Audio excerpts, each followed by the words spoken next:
செலுத்த போகிறது ஒரு வசனத்தில் மட்டும்தான். இன்னொரு வசனம் சும்மா நான் உங்களுக்கு கோடிட்டு காட்டுவதற்காக இன்னொரு வசனத்தை நான் சொல்லிக்கிறேன். ஒரே ஒரு வசனம் தான் இன்னைக்கு பேச போகிறோம். நான் ஒரு வசனத்தில் என்ன இருக்குன்னு நினைக்காதீங்க. ஒன்று ஞாபகம் இருக்கா, போன வாரம் பேசின அந்த 2 விஷயங்கள் அதுக்கு முன்னாடி நான் சொல்ல விரும்புகிறேன். சண்டே ஸ்கூல் நம்ம ஆலயத்தில் ஆங்காங்கே வட்டாரங்களில் நடந்தாலும் சண்டே ஸ்கூல் இந்த பிரசங்க நேரத்தில் மேலே சிறு பிள்ளைகளுக்கு நடக்குது. சரிங்களா? உங்கள் பிள்ளைங்களை வீட்டில் விட்டு வந்துடாதீங்க. அவங்களுடைய எதிர்காலத்துக்கு உங்கள் மேக் ஷுர் உங்கள் பசங்க சண்டே ஸ்கூலில் இருக்கிறாங்கங்கிறத நிச்சயமாக தெரிஞ்சுக்கிங்க. அது ரொம்ப முக்கியம். ஏன்னா அவங்க இப்போ நீங்கள் விட்டுட்டீங்கன்னா பின்னாடி பிடிக்க முடியாது. அப்புறம் ஐயா ஐயா இப்போ எங்கே வந்துருந்தான் அங்கே வந்துட்டு நான் வேலைக்கு ஆவேன். ஐயா ஒன்றும் பண்ண முடியாது, ஆண்டவரை ஒன்றும் பண்ண முடியாது. அவன் bend the iron when it is hot. இரும்ப சூடாக இருக்கும்போது தான் வளைக்க முடியும். நல்ல நம்ம இஷ்டத்துக்கு நம்ம வளைக்கணும் அப்படிலாம் நினைச்சா. ஸோ அது ரொம்ப முக்கியம். பிள்ளைகளை அந்த ஒரு பரிசுத்தத்திலும் வேத வசனத்திலும் அதிகமாக கவனம் செலுத்துகிற ஆலயமாக இருக்கிறதுனால போன வாரம் எங்கள் ஒய்ஃப் போனாங்க. அவங்க சொல்லியிருக்காங்க வரும்போதெல்லாம் அங்கே இப்போ எங்கன்னு யோசிக்காதீங்க. அவங்க ஹைதராபாத்துக்கு ஒரு ஊழியத்திற்கு என்ற ஒரு ட்ரைனிங்காக போயிருக்காங்க. ஆனால் அவங்கக்கிட்ட அவங்க இங்கே பைபிள் காலேஜில் வேலை செய்யும் பொழுது ஸ்டூடெண்ட்டாக இருந்த ஒரு தம்பி அவங்களோட அவங்க சர்ச்சில் ஒரு 700-800 மெம்பர்ஸ் அந்த சபையில் பிரசங்கம் பண்ணுறதுக்காக பிரசங்கம் பண்ணிட்டு இருப்பாங்க. ஆண்டவர் அந்த வாய்ப்பை கொடுத்துருக்கிறார். நம்ம தேடி போகிறதில்ல யாரையும், வரட்டுமா யாரையும் கேட்கறது இல்லை. நமக்கு அந்த வேலையும் கை ஆல்ரெடி நிறைய இருக்கு, கை நிறைய தவிர்த்துக்கிட்டு இருக்கோம். இல்லைங்க முடியாது, எங்கள் சர்ச்சுக்கு வாங்க, இல்லை எங்கள் வாலிபர்களுக்காக, இல்லை எங்கள் தலைவர்களுக்காக இது பண்ணுங்க அது பண்ணுங்க கேட்குறாங்க. தவிர்க்கிறோம். ஏன்னா நம்ம சபை நமக்கு முக்கியம். மேக்சிமம் சண்டேஸ் இங்கே தான் இருக்கணுன்ற ஒரு எண்ணம். ஏன்னா வேற சபைகளில் இருக்கிற விசுவாசிகளுக்கு அவ்வப்போது நாங்கள் நம் ஆலோசனைகளை கொடுத்தாலும் இந்த சபை மீது தான் உத்தரவாதத்தை ஆண்டவர் கொடுத்துருக்காரு. இந்த சபை விசுவாசிங்க தான் பரலோகத்துக்கு முழுமையாக உருவாக்கப்பட்டு கொண்டு போகிறதுக்கு என்ன சொல்கிறது, ஆண்டவர் நம்ம கையில் கொடுத்துருக்கிற அந்த விருது இருக்கு. அப்போ கவனமாக இப்போ இந்த பழைய எண்ணங்கள், பழைய என்ன சொல்கிறதுங்க, இப்போ ரொம்ப முன்னாடி இருந்த அந்த நிலைமைகள்லாம் மாறி இருந்தோம். இப்போ நம்ம சபைகளை எடுத்துக்கொண்டு வருகிற முயற்சிகள் எல்லாம் நம்ம அடுத்த கட்டத்துக்கு போகிறதான காரியங்கள். அதில் கவனம் செலுத்தி மேடையிலேருந்து வர வார்த்தைகளை ரொம்ப கவனமாக நம்ம எடுத்துக்கொண்டு முடிஞ்ச அளவுக்கு எவ்வளோ நம்மளால் முடியுதோ அவ்வளவு நம்மை அர்ப்பணித்து அதில் ஈடுபடுத்தி கொள்ளும் பொழுது குடும்பத்திற்கும் சபைக்கும் சமுதாயத்திற்கும் அது ஆசீர்வாதமானதாய் இருக்கும். இந்த காரியங்களை மனதில் வைத்து நீங்கள் தொடர்ந்து ஜெபித்துக் கொள்ளும்படியாக கேட்டுக்கொள்ளுங்க. சரி, 7 வசனங்களை கொடுத்தோம். போன வாரம் ஆரம்பிக்கும் போது யாக்கோபு 4-6 வசனத்துல என்ன இருக்கு? தாழ்மை உள்ளவர்களுக்கு தேவன் கிருபை அளிக்கிறார். பெருமைகள் பைபிளை அவங்க எடுத்துட்டு போயிட்டாங்க. நான் நிறைய மார்க் பண்ணி வச்சிருப்பேன்னா இப்போ என்ன பண்றது தெரியல. ஆனாலும் வசனம் இங்க இப்படி பார்த்து படிக்கிற அளவுக்கு ஒன்றும் என்ன சொல்றது குறை உள்ள நிலையில் ஆண்டவர் வைக்கிற எங்க இருக்கு. அவன் அது எதுக்கு முக்கியம் உங்களுக்கு இன்னைக்கு நான் சொல்ல போறேன். சரி, பெருமை உள்ளவர்களுக்கு தேவன் எதிர்த்து இருக்கிறார், தாழ்மை உள்ளவர்களுக்கோ. அப்ப ஆண்டவரை நாம் பார்த்து ஆண்டவருடைய கிருபையை நாம் பெற்றுக்கொள்றதுக்கு முதல் படி எது? தாழ்மை. ஏன் தாழ்மை முதல் படி? இயேசு கிறிஸ்து தாழ்மையா இருந்தார். அவரை பின்பற்றுகிற நாம் தாழ்மை உள்ளவர்களாய் எல்லா வகையிலும் எல்லா சூழ்நிலையிலும் நாம் தாழ்மை உள்ளவர்களாக இருக்க வேண்டும். தாழ்மை உள்ளது எப்படின்னு சொன்ன இயேசு கிறிஸ்துவினுடைய தாழ்மை எப்படிப்பட்டதாம்? ஆம் ஆம் என்றும் இல்லை இல்லை என்றும் இருக்கணுமா. ஏன்னா நான் பண்றேன்னு சொல்லிட்டு விட்டுறது இல்லை. முடியும்னா முடியும், முடியாதுன்னா முடியாது. ஆமென். அதுக்காக சபைகள் இருந்தவன்னு சொன்னா ஆறுதில்லை. அதுவும் ரட்சிக்கப்படாத ஒரு விசுவாசிக்கு அடையாளம். ஆவிக்குள்ள வசனத்துல முதிர்ச்சி அடையாத ஒரு விசுவாசிக்கு அது அடையாளம். அது ஏன் அப்படிங்கிறத நான் முன்னாடி சொல்றேன் உங்களுக்கு. சரி, அப்ப ரட்சிப்பு எதுக்காக, அதாவது ரட்சிப்புங்கிற பாருங்க, கிருபை எதற்காக கொடுக்கப்படும்? தாழ்மை உள்ளவர்களுக்கு தேவன் கிருபை அளிக்கிறார். எதற்காக? மற்றவர்களை பலப்படுத்துறதுக்காக, அப்புறம் சகாயம் பண்றதுக்காக, அப்புறம் பயபக்தியோட பரிசுத்தமா இருக்கிறதுக்காக, அப்புறம் சொல்லுங்க வேற எதுக்கு? வேற எதுக்கு? ஆமென். 7 காரியங்கள் நான் சொன்னேன். அதன் தொடர்ச்சியாக இன்னைக்கு ஒரே வசனத்துல 4 முக்கியமான காரியங்களை உங்களிடத்துல சொல்ல நான் விரும்புகிறேன். இந்த போதனைகளை நான் கேட்டு நான் ஆசீர்வதிக்கப்பட்டு என்னுடைய ஆவிக்குரிய கண்கள் திறக்கப்பட்டதுனால உங்களிடத்துல நான் பகிர்ந்து கொள்வதற்கு ஆசைப்படுறேன். இதை நான் கேட்டு நான் பயன்பட்டதுனால உங்களுக்கு நான் இதை சொல்லிக் கொடுக்க ஆசைப்படுறேன். சரி, உங்க கையில் ஒரு வேலை பைபிளே இல்லைன்னு வைங்களேன், யோசிச்சு பாருங்க நம்முடைய ஆவிக்குரிய வாழ்க்கை என்னவா இருக்கும்? இப்ப எப்படி இருக்குமோ அப்படியேதான் இருக்கும் நினைக்கிறீங்க. ஏன்னா பைபிள் இல்லை, பைபிள் இல்லை. அதனால இப்ப எப்படி இருக்குமோ அதுதான் பெரிய பெரிய பெரிய பிரமாதம், பெரிய விஷயம் அப்படின்னு நினைக்கிறோம். அவன் பைபிள் நம்முடைய வாழ்க்கைக்கு எவ்வளவு முக்கியமானது அப்படின்னு சொன்னா, பரலோகத்தின் திட்டங்களை நமக்கு காண்பித்து கொடுக்கிற ஒரே ஒரு டாக்குமெண்ட் பைபிள். ஆமென். உலகத்துல வேற எங்க போனாலும் பரலோகத்துக்கு போறதுக்கு வழிய நம்மளால கண்டுபிடிக்கவே முடியாது. பரிசுத்த ஆவியானவர் எப்படி கிரியை செய்கிறார்னா, வேத வசனத்தை கொண்டுதான் அவர் கிரியை செய்கிற தேவனாய் இருக்காரு. அப்ப பரிசுத்த ஆவியானவர் தனியா என்னுடைய வாழ்க்கையில் அவர் கிரியை செய்யணும்னா அவருடைய கிரியை குறை உள்ளதா இருக்கும். வசனத்தை மட்டும் நான் பிடிச்சிட்டு பரிசுத்த ஆவியானவர் வேணாம் அப்படின்னு சொன்னா என்னுடைய வாழ்க்கையின் பலனை நான் புரிந்து கொள்ள முடியாமல் போய்விடும். ஆமென். அதனால பரிசுத்த ஆவியானுடைய துணையோடு வேத வசனத்தை நாம் புரிந்து கொள்வது, பரலோகத்தின் அதாவது தேவனுடைய பார்வையில் நம்முடைய வாழ்க்கை பூமியில எப்படி இருக்கணும் அப்படிங்கறத புரிந்து கொள்ள கிருபை செய்யும். ஆமென். ஹல்லேலூயா. கிருபை யாருக்கு அளிக்கப்படுகிறது அப்படின்னு நம்ம பார்த்தோம்னா, தகுதி இல்லாதவர்களுக்கு அளிக்கப்படுகிறது ஒன்றாய் இருக்கிறது. யாருக்கு? அதாவது எனக்கு என்ன தகுதி இல்லையா அப்படின்னு ஒருவேளை நான் கேட்டேன்னா, ஆமா எனக்கு தகுதி இல்லை. ஏன் தகுதி இல்லை அப்படின்னு சொன்னா, என் பாவத்தை நானே மன்னித்துக் கொள்ள முடியாது, என்னுடைய மீறல்களை நானே சரிப்படுத்திக் கொள்ள முடியாது, என் வாழ்க்கைய நானே அடுத்த கட்டத்துக்கு கொண்டு வர முடியாது. ஏன்னா பலன் தருகிறவர் தேவனாய் இருக்கிறார். ஆமென். பைபிள் சொல்லுது, என்னை பலப்படுத்துகிற கிறிஸ்துவினாலே எல்லாவற்றையும் செய்ய எனக்கு பலன் உண்டு. ஆமென். அப்ப தொடக்கம் முதல் முடிவு பரியந்தம் நம்முடைய வாழ்க்கை தேவனுக்குள்ளே உறுதிப்பட்டு இருப்பது அவருடைய கிருபை மாத்திரமே. ஆமென். அப்ப ஆண்டவருடைய கிருபைய வாழ்க்கையை விட்டு எடுத்துட்டோம் அப்படின்னு சொன்னா நமக்கு அட்ரஸ் இல்லாம போயிடும். ஏன்னா பரலோகத்தின் பிரதான வெகுமதி இயேசு கிறிஸ்து கிருபையாய் நமக்கு அளிக்கப்பட்டிருக்கிறார். ஆமென். அப்ப பரலோகத்தின் வெகுமதியை புரிஞ்சுக்கிறதுக்கு நமக்கு கிருபை தேவைப்படுகிறது. ஆமென். இந்த கிருபைன்ற வார்த்தைக்கு 2 அர்த்தங்கள் மூல பாஷையில இருக்கு. 2 அர்த்தங்கள் மூல பாஷையில இருக்கு. இத புரிஞ்சிக்காம கிருபைனா என்னன்னு புரியாது. ஒன்னு காரிட்ஸ் அப்படின்னு சொல்லுவாங்க. காரிட்ஸ்னா அந்த வார்த்தையில இருந்தா ஆங்கிலத்துல சேரிட்டி என்ற வேர்ட் வருது. காரிஸ் அப்படின்னா என்ன? இலவசமாய் தகுதி இல்லாதவர்களுக்கு தானம், அதாவது என்ன சொல்றதுங்க, பலன் இல்லாதவர்களுக்கு, முடியாதவர்களுக்கு உதவி செய்வதற்கு பேர் என்னது?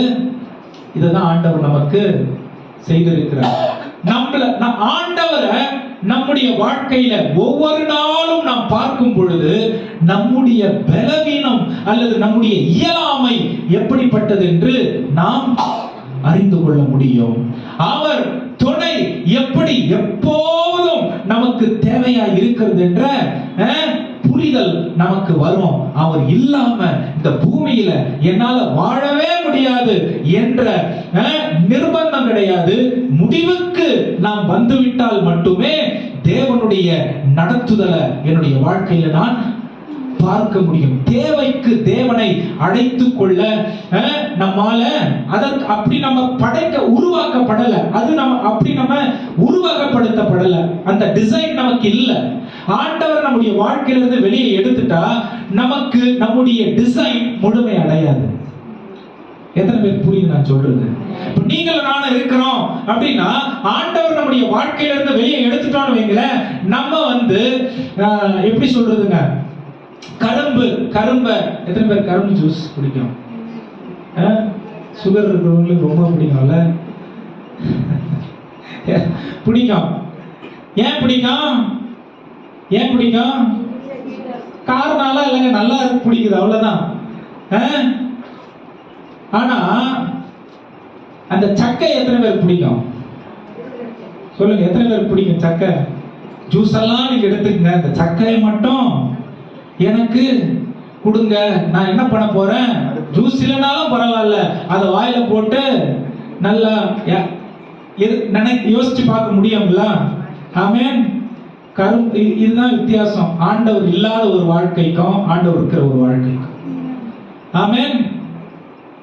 நம்முடைய எல்லா ஆசீர்வாதங்களும், எல்லா நிறைவும், எல்லா கிருபைகளும், எல்லா வரங்களும், எல்லா பலனும், எல்லா என்ன சொல்றதுங்க ஞானமும் தேவனால் மட்டுமே நிறைவு பெறும்.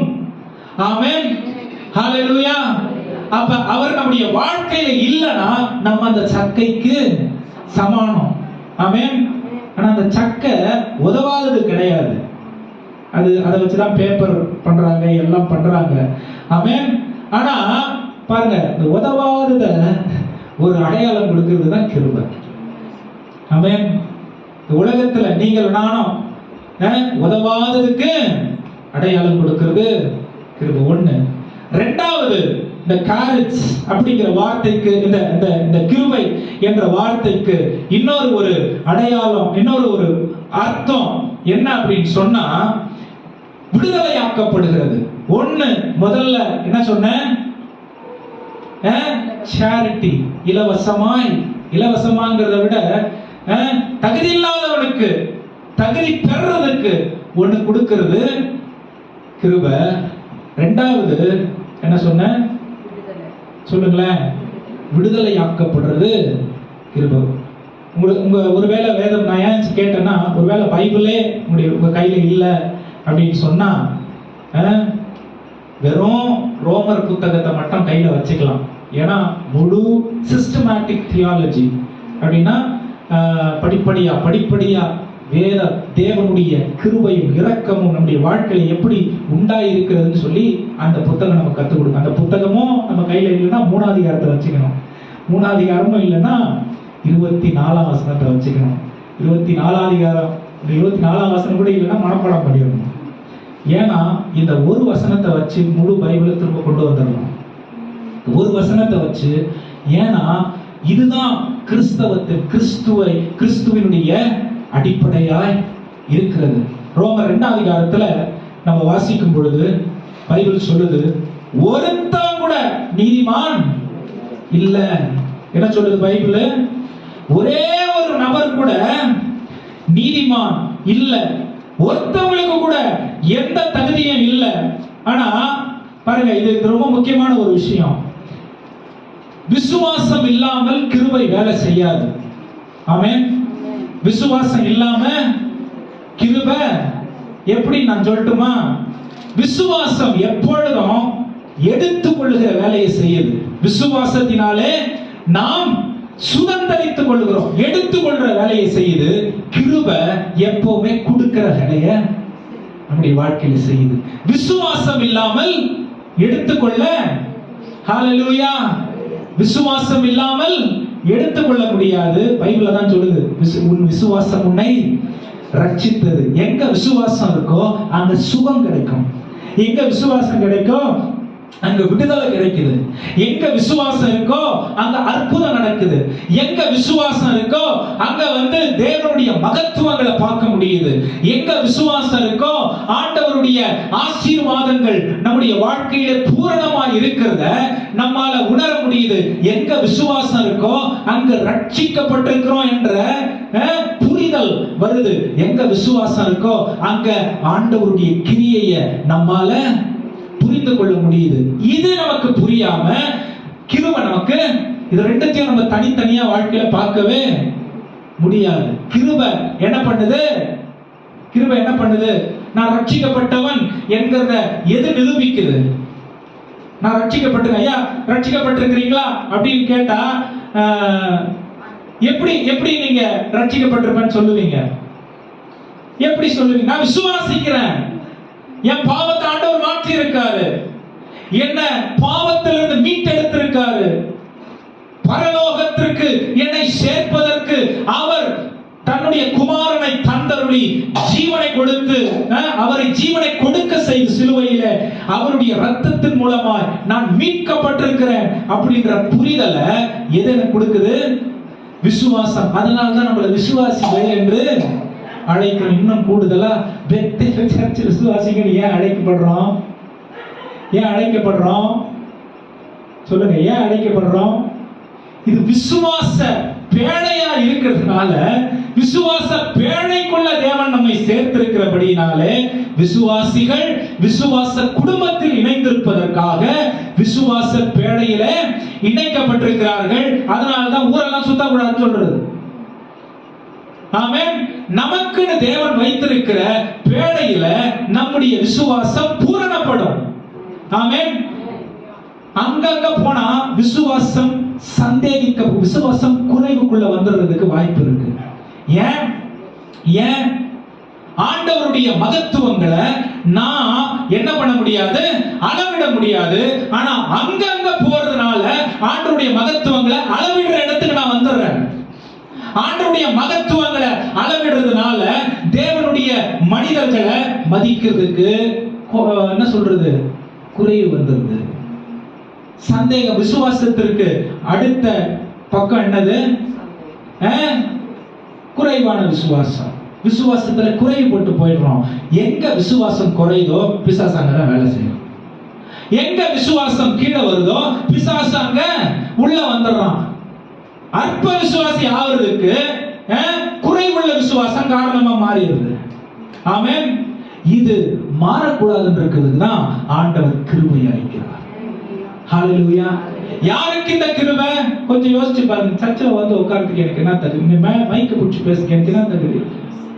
இந்த வசனத்தை, இது ஆண்டவருடைய வார்த்தை சொல்றதுக்கு எனக்கு என்ன தகுதி இருக்குது? யோசிச்சு பாருங்க.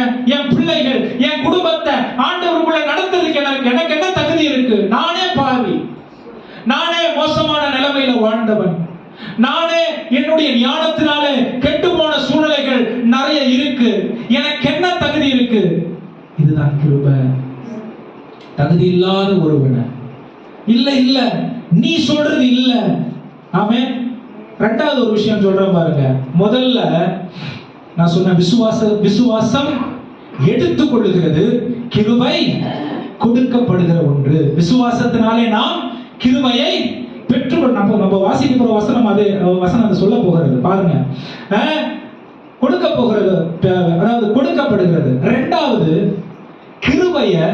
கிருபைக்கும் கிரியைக்கும் வித்தியாசத்தை நாம் அறிந்து கொள்ள வேண்டும். நிறைய நேரம் நம்ம என்ன பண்றோம்னா, கிரியை தான் கிருபைன்னு நினைச்சுக்கிறோம். நான் நிறைய ஆண்டவருக்கு செஞ்சேன்னா ஆண்டவர் நிறைய எனக்கு கிருபை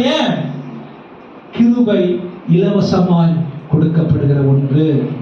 அதனால சரி, இலவசமா கொடுக்கப்படுறது எதுக்காக?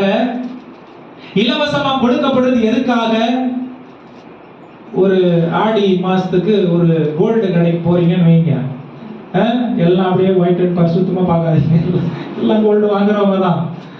இந்த என்னமோ சொல்லுவாங்களே, இல்ல என்ன ஒரு நாள் வரும். என்ன நாள்?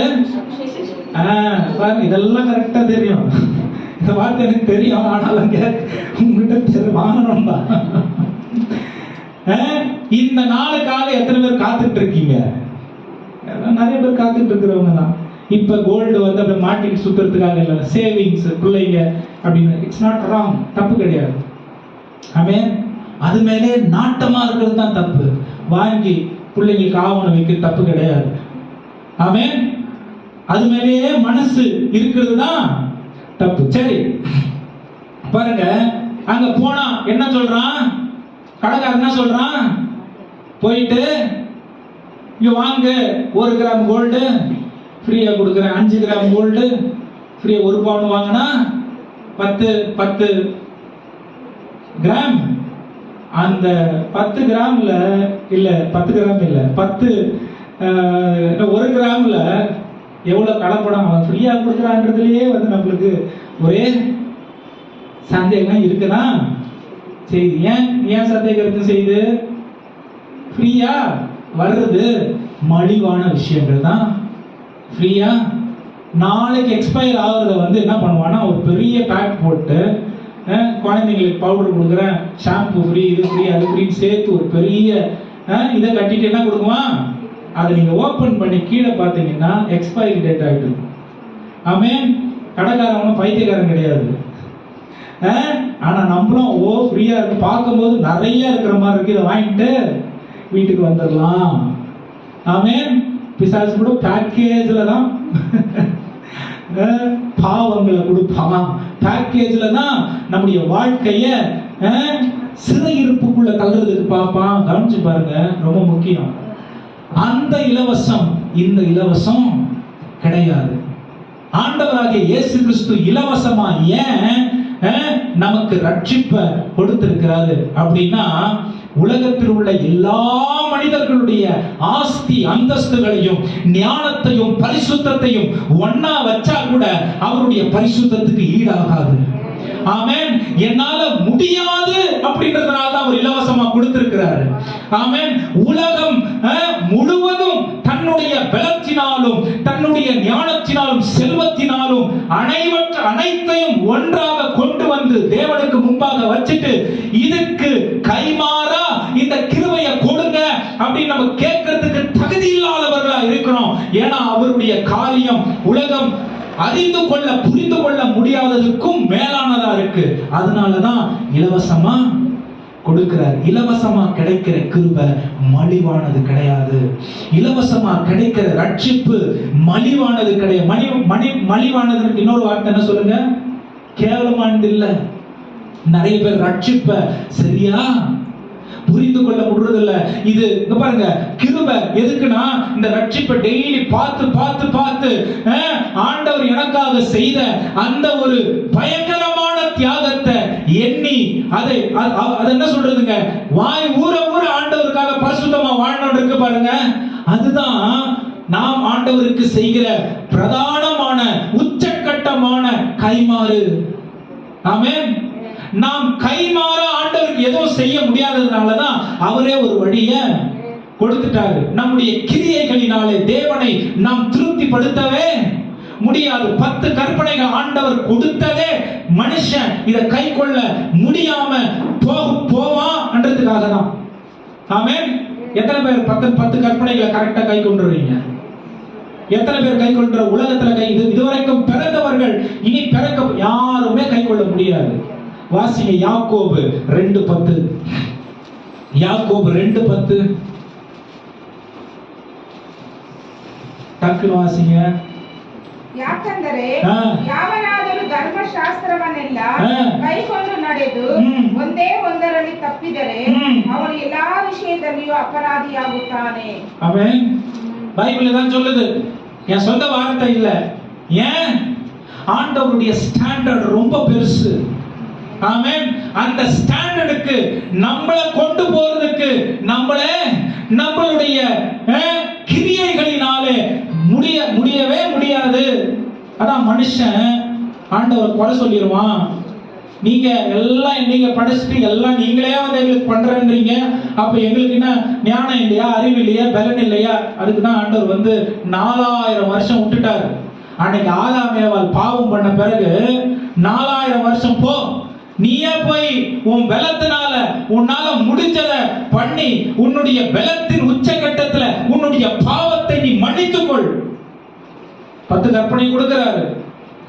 அந்த 10 கற்பனையை 613 கற்பனைகளாக பிரித்து பிரித்து பிரித்து பரிசேயர்களும் சதிசேயர்களும் யூதர்களும் அதை சின்ன சின்ன கற்பனைகளை கூட நான் கை கொள்ளணும், ஏன்னா இந்த கற்பனைகளினாலே நான் தகுதி ஆயிருவேன், இந்த தகுதியை வச்சு ஆண்டவர் நான் கேள்வி கேட்க முடியும் அப்படின்னு அவங்க என்ன பண்ணாங்க, எல்லா கற்பனைகளையும் நான் கை கொண்டுட்டேன் அப்படின்னு சொல்லி அவங்க தங்களை பெரியவர்கள் என்று எண்ணிக்கொள்வதின் மூலம் மற்றவங்களை சிறியவர்கள் என்று எண்ணிக்கொள்றதுனால முதலாவது கற்பனையே கை கொள்ள முடியாம போயிடுச்சு. ஆமென். ரட்சிக்கப்படுவது மற்றவர்களை கேவலமாய் பார்ப்பதற்கல்ல, மற்ற ஆத்துமா மீது அக்கறை கொள்வதற்காக. ஆமென். இயேசுவின் இரத்தத்தினால் கழுவப்படுவது நான், என் குடும்பம், என் பிள்ளைங்கன்னு நம்ம சுயநலமா வாழ்றதுக்காக கிடையாது. இந்த அன்பை பெறாதவர்களுடைய நிலைமையை பார்த்து அவர்களும் இந்த அன்பை பெற்றுக்கொள்ள வேண்டும் என்ற பொறுப்புணர்வுக்காக. ஹல்லேலூயா. எத்தனை இதை விட படிப்படியா சொல்ல தெரியாது, எத்தனை பேர் புரியுது நான் சொல்றது? ஆமென். அப்ப இலவசமாய் கிடைக்கிறது மலிவானது இல்ல. ஆமென். இலவசமா கிடைக்கிறது நம்முடைய பலத்தினாலே சுதந்தரித்துக் கொள்ள முடியாதது, நம்முடைய திறமையினாலே சுதந்தரித்துக் கொள்ள முடியாதது, நம்முடைய வாழ்க்கையின் எல்லா உச்சகட்ட பரிசுத்தத்தினாலும் கிரியைகளினாலும் ஆராதனைகளினாலும் சுதந்தரித்துக் கொள்ள முடியாததுதான் ஆண்டவர் என்ன பண்றாருன்னா, நான் உனக்கு கொடுக்கிறேன். ஆமென். மற்ற தெய்வங்கள் எல்லாம் என்ன பண்ணோம், உலகத்தில் உள்ள மற்ற மதங்கள் எல்லாம் சேர்ந்து இதே விஷயத்தை தான் சொல்லுது. ஆனா இது என்ன சொல்லுதுன்னா, நீ இங்க வா உனக்கு இதாயிடும், நீ அங்க போ உனக்கு இதாயிடும், நீ இத்தனை நாள் இப்படி இரு உனக்கு இதாயிடும், நீ அத்தனை நாள் அப்படி இரு அதாயிடும். ஆமென். மற்ற உலகத்தில் உள்ள எல்லா மதங்களும் என்ன செய்யுதுன்னா, நீ இத செய் அப்படின்னு தன்னை, அதாவது அவங்களுடைய பாவத்திற்கு ஒரு கிரியையை வச்சு பதில தேட கண்டுபிடிக்க நினைக்குது. ஆனா வேதம் எப்படிப்பட்டது தெரியுமா? ஆண்டவராகிய இயேசு கிறிஸ்து, ஆண்டவராகிய தேவன் எப்படிப்பட்டது தெரியுமா? உன்னால ஒண்ணு செய்ய முடியாது, நான் உனக்கு ஒண்ணு தரேன். ஆமென். நீ எனக்கு என்னுடைய தகுதியை, என்னுடைய எதிர்பார்ப்பை பூர்த்தி செய்ய முடியாது, அதனால நானே கீழே இறங்கி உன்னை என்ன போல மாற்றுறதுக்கு வேண்டிய எல்லாவற்றையும் இத உங்களுக்கு எப்படி புரியுதுன்னு எனக்கு தெரியல. இத போல ஒரு மேலான ஒரு தியாகம் இந்த உலகத்துல வேற எதையுமே நான் பார்க்க முடியாது. நான் கீழே இறங்கி வரேன், உன் லெவலுக்கு நான் இறங்கி வரேன். உனக்கு புரியுற மாதிரி பரிசுத்தனா நான் சொல்லி கொடுக்கிறேன். உனக்கு புரியுற மாதிரி நீ எவ்வளவு என்னுடைய பார்வைகளை விலையேற பெற்றவள் என்று நான் உனக்கு புரிய வைக்கிறேன். உன்னுடைய பாவம் எவ்வளவு மோசமானது, உனக்கு விடுதலை தேவைங்கிறத நானே உனக்கு கொடுக்கிறேன் அப்படின்னு ஆண்டவர் பரலோகத்தை விட்டு அந்த மேலான வெகுமதியை நமக்கு கொடுத்ததுன்னா கிருபை. ஆமென். ஹல்லேலூயா. அதுக்குதான் போன வாரம் சொன்ன, கிருபை குறைவானதுல செட்டில் ஆகிற ஒரு விஷயம் இல்லை. நம்முடைய தாளந்துகளை பொருத்தி பார்ப்பதற்கு பேர் கிருபை இல்ல. நமக்குள்ளே கிரியை செய்கிற வரங்களை பொருத்தி பார்ப்பதற்கு பேர் கிருபை இல்ல. நம்முடைய வாழ்க்கையில காணப்படுகிற நன்மையான சுபாவங்களை வச்சு கிருபையை பொருத்தி பார்க்க முடியாது. இது எல்லாம் தேவனால நமக்கு வந்தது. ஆமென். அதுக்குதான் நான் அடிக்கடி என் பிரசங்கத்துல நீங்க கவனிச்சிருப்பீங்களா தெரியல, வேற ஆப்ஷனே கிடையாது. அவருக்கு மட்டுமே வாழுகிற ஒரு முறைமையை தான் அவர் நமக்கு வச்சிருக்கிறாரு. ஏன் அப்படின்னா அவருக்குள்ளதான் நமக்கு நித்திய ஜீவன் அடங்கி இருக்கிறது, அவருக்குள்ளதான் நமக்கு ஆசீர்வாதம் அடங்கி இருக்கிறது. உலகமே நீ இத செய்ய அப்படின்னு சொல்லி குறைவுபட்டு போற நேரத்துல பரலோக தேவன் நியாயஸ்தானத்தை விட்டு நான் உனக்கு செய்யறங்கிறது தான் கிறிஸ்தவம். ஆமென். உலகம் சொல்லுது நீ இதை செய், அப்ப உனக்கு இது கிடைக்கும். ஆனா ஆண்டவர் சொல்றாரு, நான் உனக்கு இதை செய்யறேன், இதன் மூலமா நீ விடுதலை ஆகுவ. ஆமென், ஹalleluya. கிறிஸ்டியன் ஸ்டோரி இதுதான். ரட்சிப்பு அல்லது நற்செய்தி இதுதான். தேவன் எப்படி அவர் ஸ்தானத்தை விட்டு நமக்காக இறங்கி வந்து நம்மளை பரலோகத்துல இணைக்கிறதுக்கு ஒரு முயற்சியை எடுத்து, அந்த முயற்சியை இன்னும் நமக்குள்ள மெருகேற்றி கொண்டு அவரை பூரணமா புரிந்து கொள்வதன் மூலம் பரலோகத்திற்கு ஆயத்தமாகிறதுக்கு வைத்திருக்கிற வழி. இதுக்கு பேர் தான் கிருபை. ஆமென். இந்த கிருபையில டான்ஸ் எங்க இருக்கு? இந்த கிருபையில கத்தி உருள்றது எங்க இருக்கு? ஆமென். மேலான சத்தியத்தை மலிவான கிரியைகளினாலே என்ன பண்ணிடுறோம்? திசை மாத்தி விட்டுறோம். ஆண்டவருடைய அந்த மேலான தன்மை புரியாம போயிருது. வாசிங்க இந்த வசனத்தை. நம்ம இப்ப வாசிச்சு பாருங்க. 10 ஆண்டவருடைய பார்வையில், ஆண்டவருடைய கணக்கின்படி, எப்படி ஆண்டவருடைய கணக்கின்படி நான் 99 வாங்கிட்டேன் ஆண்டவரே அப்படின்றது பாஸ் கிடையாது. நம்ம கணக்கின்படி 35 வாங்கிட்டேன், சர்ச்சு போயிட்டு வந்துட்டேன், போதும், பாஸ்ட் பார்த்துட்டாரு, போதும். என் வாழ்க்கை எப்படி இருந்தா உனக்கு என்ன? அந்த நிலை 35 மார்க்கு, அந்த 99 பாஸ் ஆகாதுன்னு ஆண்டவர் சொல்றாரு. 35 வாங்கிட்டு பெரும் பாராட்டுறது, மார்க் தட்டுறது. அவன் பைபிள் பார்த்து ஆண்டவருக்காக பூமியிலே வாழறதுக்காகவே அவர் பூமியில் இறங்கி வந்து மாதிரியை வைத்து விட்டு போயிருக்கிறார். Amen. He has set an example so that you and I will not focus on the world but to focus on him, that we will get the eternal life. உலகத்தின் மீது கவனம் செலுத்தாம அவர் மீது கண்களை பதித்து வைத்து பரலோகத்திற்கு, நித்தியத்திற்கு போறதுக்கு வழியை அறிந்து கொள்ளும்படிக்கு அவர் பூமிக்கு வந்தார். ஹalleluya. அப்ப அக்கம் பக்கம் பார்க்கிறதுக்கு, அவங்க குறை இவங்க குறைய பார்க்கிறதுக்கு, அவங்கள பத்தி இவங்களுக்கு டைம் எங்க இருக்கு? பக்கத்துல டைம் இருக்குமா இதுக்கெல்லாம்?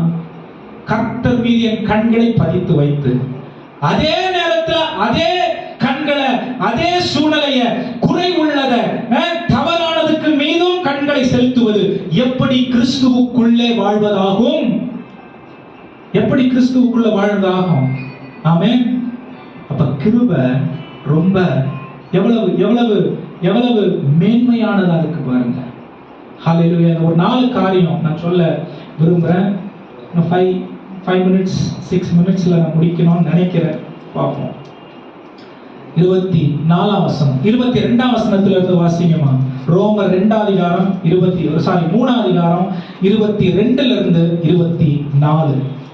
அது இயேசு கிறிஸ்துவை பற்றும் விசுவாசத்தினாலே, அது இயேசு கிறிஸ்துவை பற்றும் விசுவாசத்தினாலே பலிக்கும் தேவநீதியே விசுவாசிக்கிற எங்களுக்குள்ளும் எவர்கள் மேலும் அது பலிக்கும். வித்தியாசமே இல்லை. கவனிங்க, ஆண்டவர் பார்வையில யாரையும் அவர் என்ன பண்றதில்ல. அப்ப கிறிஸ்தவர்கள் யாரையும் வித்தியாசப்படுத்தியே பார்க்க கூடாது. ஆமென். ஆகாஷ் சர்ச்சுக்கு வரான் அப்படின்னா அந்த தம்பியை நான் வித்தியாசப்படுத்தி பார்க்க கூடாது. தேவ சாயல்ல நான் அவனை பார்த்தேன்னா, ஆமென், பைபிள் சொல்லுது அன்பு சகல பாவங்களையும் மூடுமா. ஆமென். அவன் பாவியாவே இருந்தா கூட இயேசு கிறிஸ்து இவ்வளோ பெரிய பாவியை மன்னிச்சுட்டு இவ்வளோ பெரிய பாவியை ஏற்றுக்கொண்டிருக்கிறார்னா, அவன் பாவம் நான் கண்டுபிடிக்கிறதுக்காகவா ஆண்டவர் ஆலயத்தில் சேர்த்துக்கிறாரு? இல்ல. ஆமென். இதோட அந்த குறை சொல்றதுக்கெல்லாம் முட்டுப்புள்ளி வச்சிடணும். ஏன்னா கிருபைய வீணடிக்கிற, போக்கடிக்கிற ஒரு காரியமா அது மாறிடும். ஆமென். கிருபை நம்ம வாழ்க்கையில எக்ஸாஸ்ட் ஆகிறதுக்கு வாய்ப்பு இருக்கு. ஆண்டவருடைய கிருபை நிறைவானது. ஆனா மற்றவங்களை ஆண்டவரை பார்க்கிற விதத்துல நம்ம பார்க்கலனா இது நம்முடைய வாழ்க்கையை விட்டு விலகுகிறது ஒன்றா இருக்கும். ஆமென். இன்னைக்கு முற்றுப்புள்ளி வைக்கணும். ஏன்னா இந்த நாவு தேவனுக்கு உகந்ததா மாறணும். இந்த இதயம் தேவனுக்கு உகந்ததா மாறணும். இந்த சிந்தை தேவனுக்கு உகந்ததா மாறணும். சரிப்படுத்துவதற்கு ஒரு வழி இருக்கு. சரிப்படுத்துறதுக்கு அந்த மனுஷன், அந்த பையனுடைய இதயத்தை உடைச்சு நான் சரிப்படுத்தணும் கிடையாது. ஆமென், ஹalleluya. ஒருவரும் கெட்டு போகாமல் எல்லாரும் நித்திய ஜீவனை அடையும்படிக்கு தேவன் தம்முடைய குமாரனை தந்தருளி இவ்வளவாய், ஆமென், அன்பிலே ஒருத்தவங்களை திருத்த முடியும். ஆமென், ஹalleluya. ஒருத்தன் பாவி அப்படின்னு உலகம் சொல்ற அந்த கேட்டகரியை வச்சு நான் நியாயம் தீர்க்க முடியாது. ஏன்னா நியாயம் தீர்க்கிற வேலை என்கிட்ட ஆண்டவர் கொடுக்கல. ஹalleluya. நியாயத்துக்கு பாருங்க, இதெல்லாம் நம்ம வாழ்க்கையை விட்டு கொஞ்சம் கொஞ்சமா போயிட்டா, அதாவது லைட்டா வாழலாம். ஆமென். பறக்கிற அனுபவம் இருக்கும். வேதனை இல்லாத வாழ்க்கை, கண்ணீர் இல்லாத வாழ்க்கை, சுமை இல்லாத வாழ்க்கைய நாம் வாழ முடியும். பூமியில வாழ முடியும். அதுக்காக தான் ஆண்டவர் இந்த ஆசீர்வாதங்களை வச்சிருக்காரு. ஹalleluya. ஆமென். மற்றவர்களுடைய குறைய பார்க்கிறதுக்கு ஆண்டவர் நமக்கு அனுமதி கொடுக்கல. அவரை பார்க்கிறதுக்கு தான் அவர் நமக்கு அனுமதியை கொடுத்திருக்கிறார். ஹalleluya.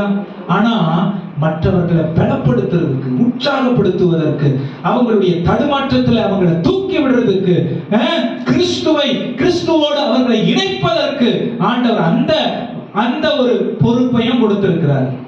ஆமென். குற்றம் கண்டுபிடிக்கிறது வேற, அவங்களை பலப்படுத்துறது வேற. ஹalleluya. சொல்லுங்க ஹalleluya. வாசிங்க அந்த 20.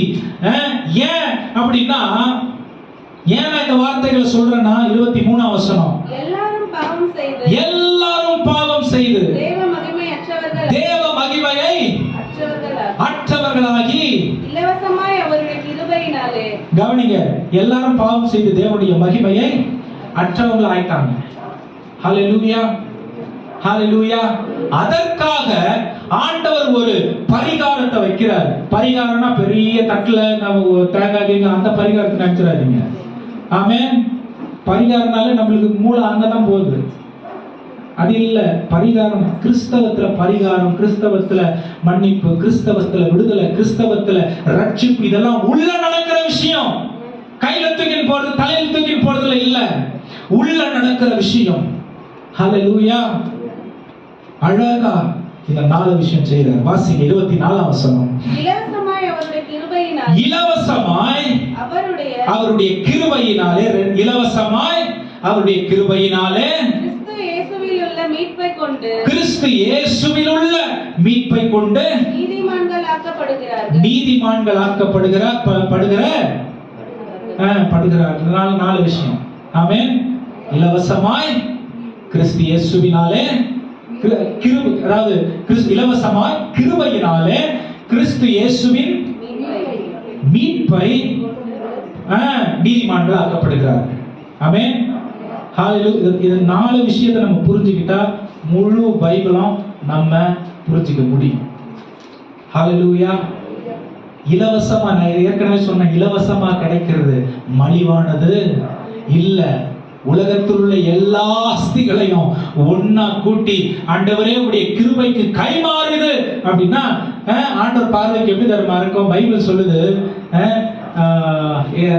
40ஆம் அதிகாரம் ஏசாயான்னு நினைக்கிறேன், ஆண்டவர் நட்சத்திரங்களை பார்த்து வரிசையில வந்து நிக்க சொல்றாராம். வரிசையில வந்து நிக்க சொல்லி அதை பெயர் சொல்லி அழைக்கிறார். நீ அங்க நில்லுனா அது நிக்குமா, நீ போய் கீழே விழுந்துருனா அது ஆயுசுனால முடிஞ்சிருமா. அப்பேற்பட்ட தேவனை நீங்கள் நான் ஆராதித்துக் கொண்டிருக்கிறோம். இந்த மாதிரி ஆண்டவர் நம்ம கொடுக்கிற, ஆண்டவரே நான் ஒரு 10 ரூபாய் காணி கொடுக்கிறேன் மயங்கிடுவாரா? ஆண்டவரே நான் ஒரு 50 ரூபாய் இன்னைக்கு போட்டு 50 ரூபாய் பொருத்தனை பண்ணியிருக்கேன், 5000 பொருத்தனை வரவே வராது. என் ரட்சிப்பை நான் புரிஞ்சு வச்சிருக்கிறது அவ்வளவுதான். என் கிருபையை நான் புரிஞ்சு வச்சிருக்கிறது அவ்வளவுதான். ஆமென்.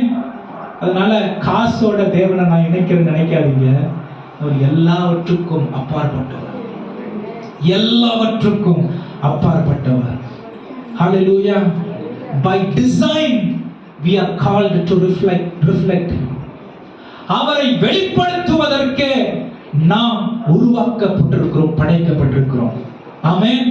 இலவசம், மலிவு இல்லை. இலவசம், மலிவு, ரேஷன் அரிசிக்கு ரட்சிப்பை கொண்டு போய் பொறுத்தாதீங்க. ஆமென். ஹல்லேலூயா. 2 ரூபாய் அரிசி, 5 ரூபாய் பருப்பு, 5 ரூபாய் பருப்பெல்லாம் காலம் போயிடுச்சு. அதுக்கு தேவனுடைய ராஜ்யத்தையும் தேவனுடைய கிருபையையும் பொருத்தி பார்க்க, இது நினைச்சு கூட பார்க்காத அளவுக்கு நான் உயிரோட வாழறேன் அப்படிங்கிறதுக்கு அவர் கிருபை மட்டும்தான் ஆதாரம். ஆமென்.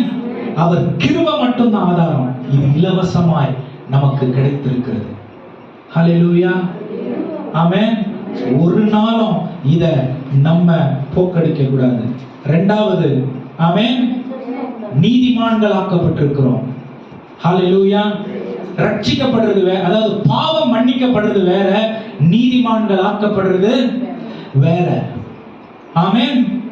ஆண்டவர் நம்மளை எப்படி நீதிமானா பார்க்கிறார் அப்படின்னா, உன் பாவம் மன்னிக்கப்பட்டுருச்சு அதனால நீ நீதிமான் இல்ல இல்ல இல்ல.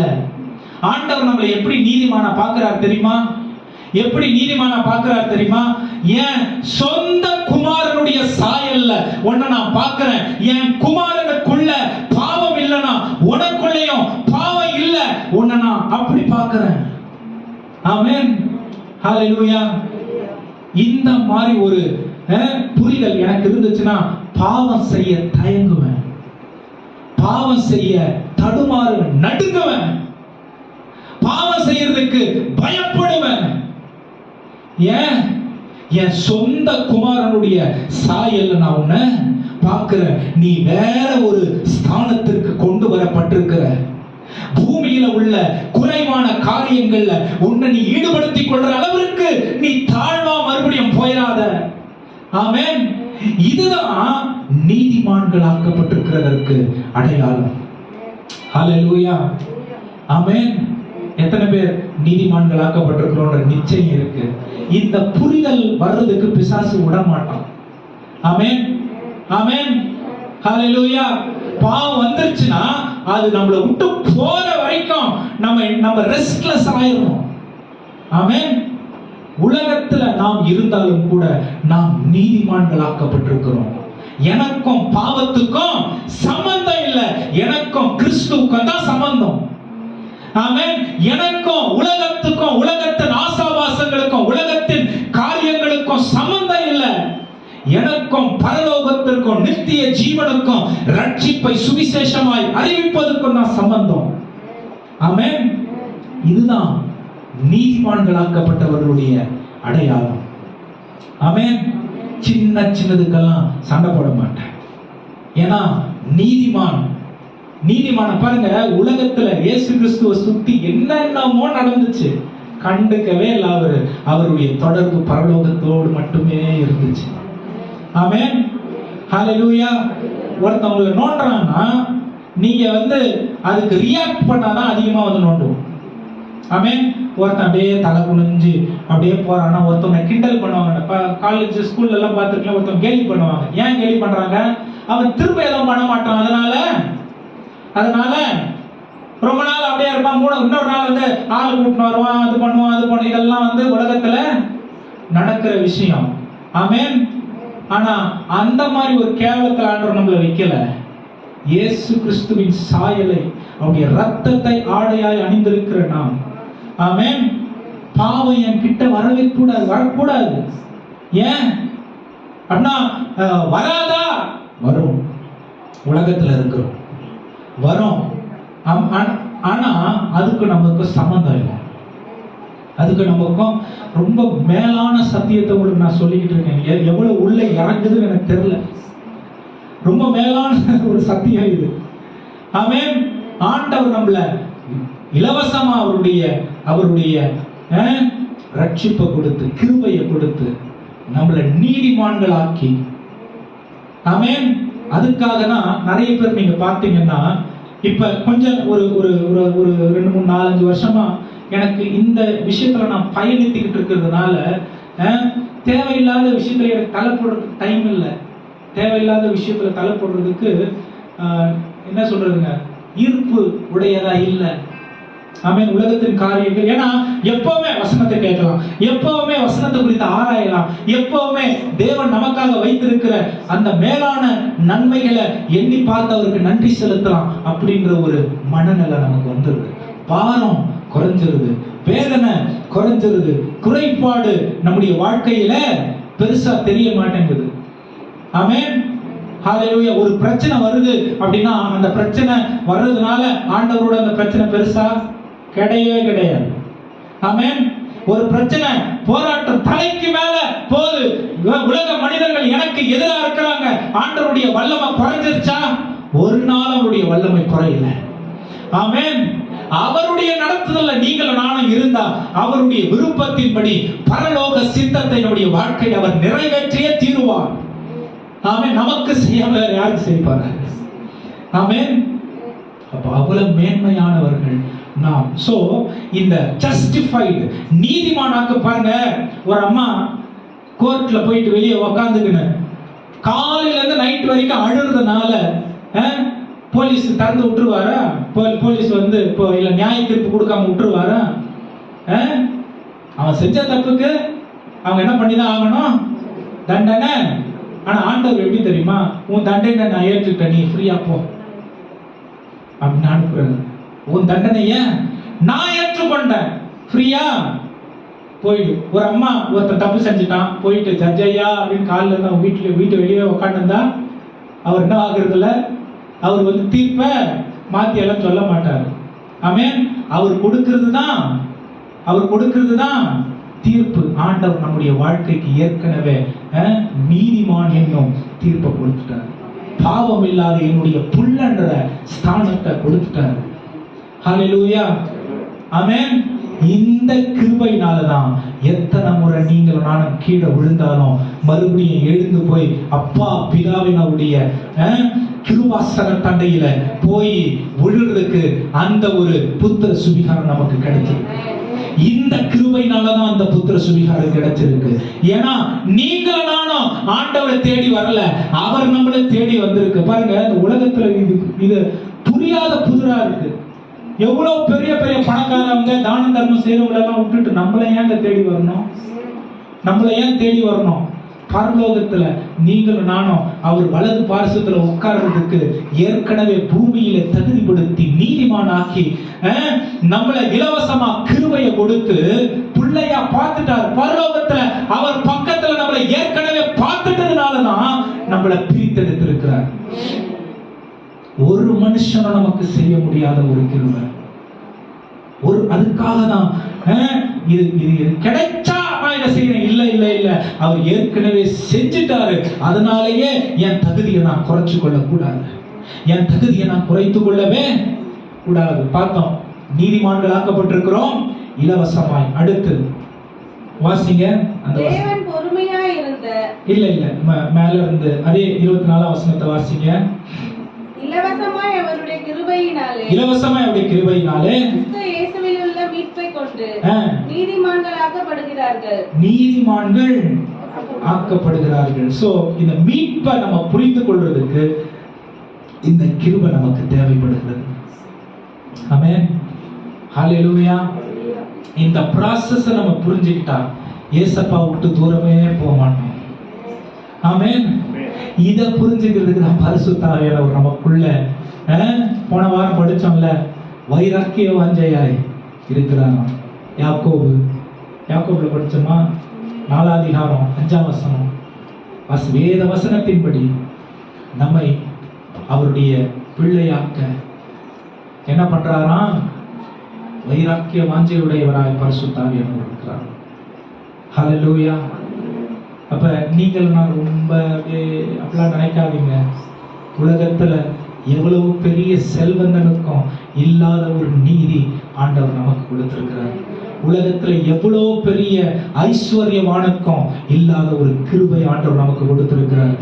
உலகத்துல எவ்வளவு பெரிய ராஜாக்களுக்கும் இல்லாத ஒரு ரட்சிப்பை நமக்கு தேவன் கொடுத்திருக்கிறார்.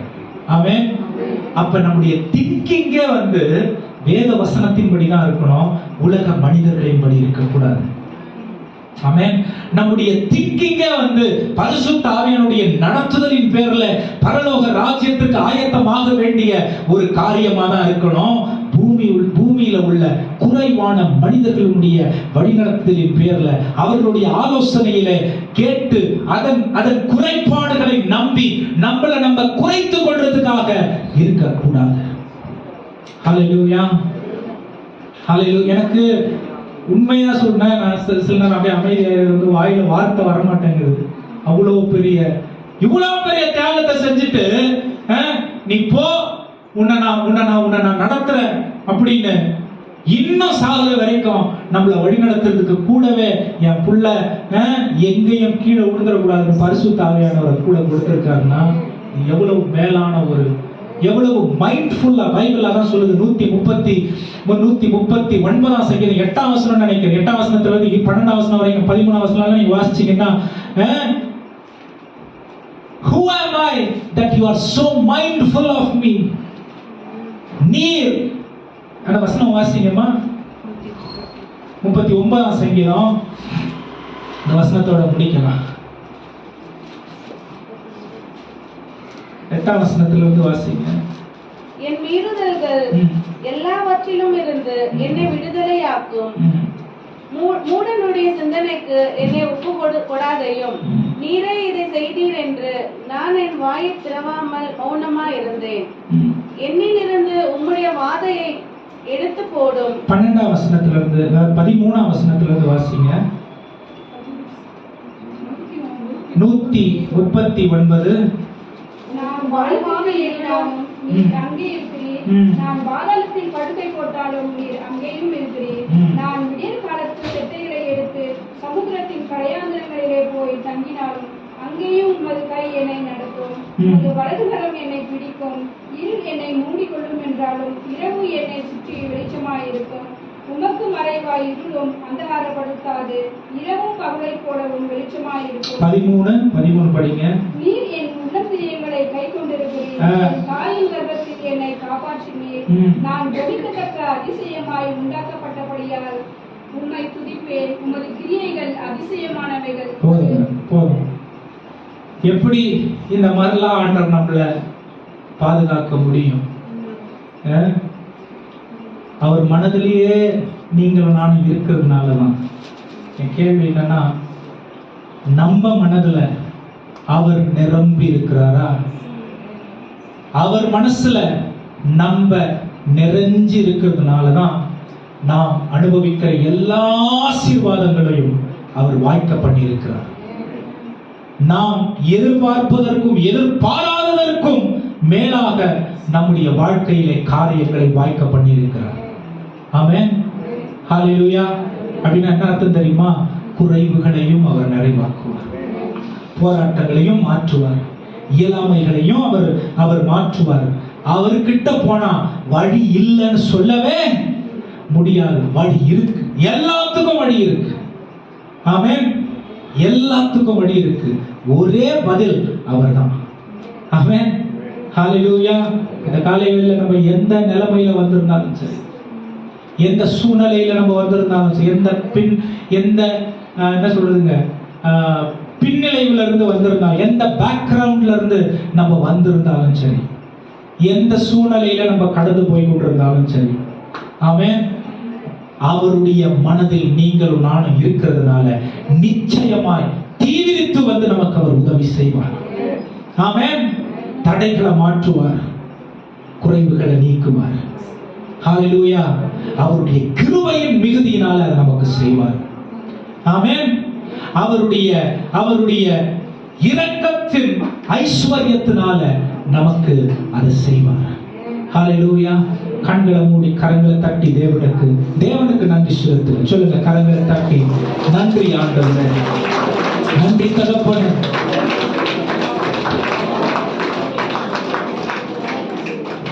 எல்லாரும் எழுந்து நின்று முடிவில் இந்த இடத்தை விட்டு போகும்போது தெய்வீகத்தை சிந்தித்து 2 காரியம் யோசிக்கணும். நான் யார்? என்னுடைய வாழ்க்கையின் தன்மை என்ன? என் தேவன் யார்? அவர் எவைகளை செய்து கொண்டிருக்கிறார். இனி வரக்கூடிய நாட்களில் அந்த தெய்வீக காரியத்தை சிந்தித்த நாம் யாருக்காக வாழப் போகிறோம், யாருக்காக வாழப் போகிறோம் என்பதுதான்.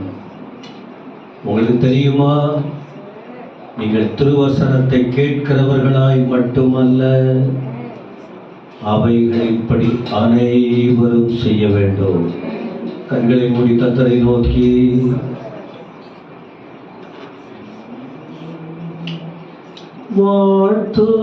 வாழ்த்துகிறோம், வணங்குகிறோம், போற்றுகிறோம் தேவா. வாழ்த்துகிறோம், வணங்குகிறோம், போற்றுகிறோம் தேவா. வாழ்த்துகிறோம்